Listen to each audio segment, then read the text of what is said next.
ating noodles. Yan, wayway pa lang gamit natin dyan. Yung maanghang, maliro, masarap. Ayun na.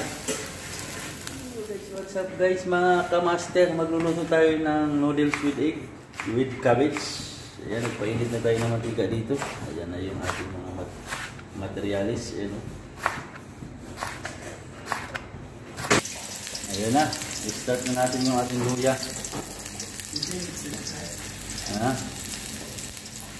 Sibuyas, ang dalawang pirasong sibuyas.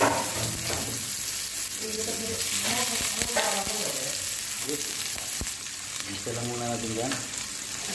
Tingnan nyo yung paano gawin yung noodles ng itlog. May gawin. Isa lang muna natin yan. Okay, lagyan na natin yung ating kamatis.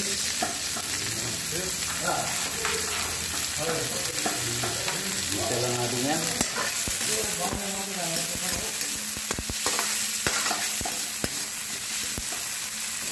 Ayan, lagyan na tayo ng turmeric powder, pampabango. Ayan, nagkulay ilaw na. At siyempre, ito na yung garbage natin. Lulisa ko na natin yung garbage natin. Healthy lang muna tayo, healthy food. After noodles egg, yung egg noodles. Lagay tayo ng chili powder.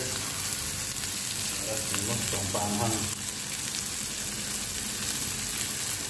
Ayan na, lagyan na natin yung seasoning ng ating wayway noodles.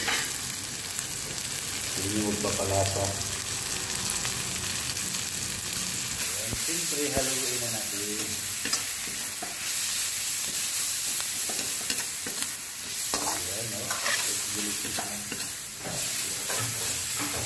Ayan, lagyan na natin yung ating itlog. Ang gamit natin itlog dito, malalaki, 4 na piraso.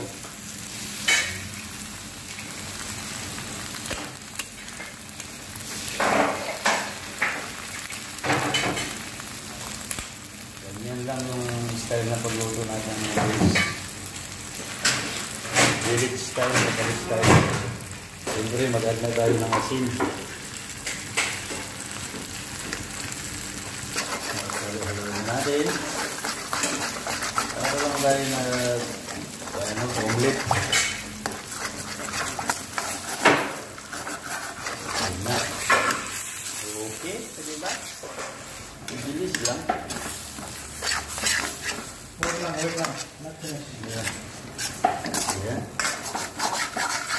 Bilis lang gawin mga title, master. Ayan. Tuyo na, magdadali tayo ng garam masala. Little lang para hindi gano'n. Ayan, powder.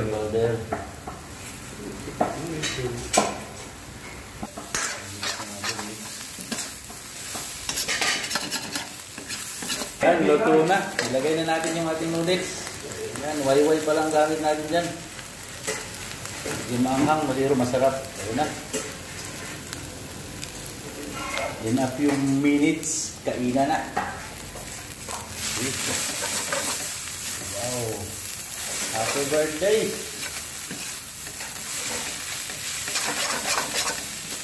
Then, lagyan natin yung gagawin natin. Tuhan ko pa mo, siyempre. Wala yan. Last talaga yan. Luto na. Handa na yung kanin para masarap yung kanin. So guys, maraming salamat guys.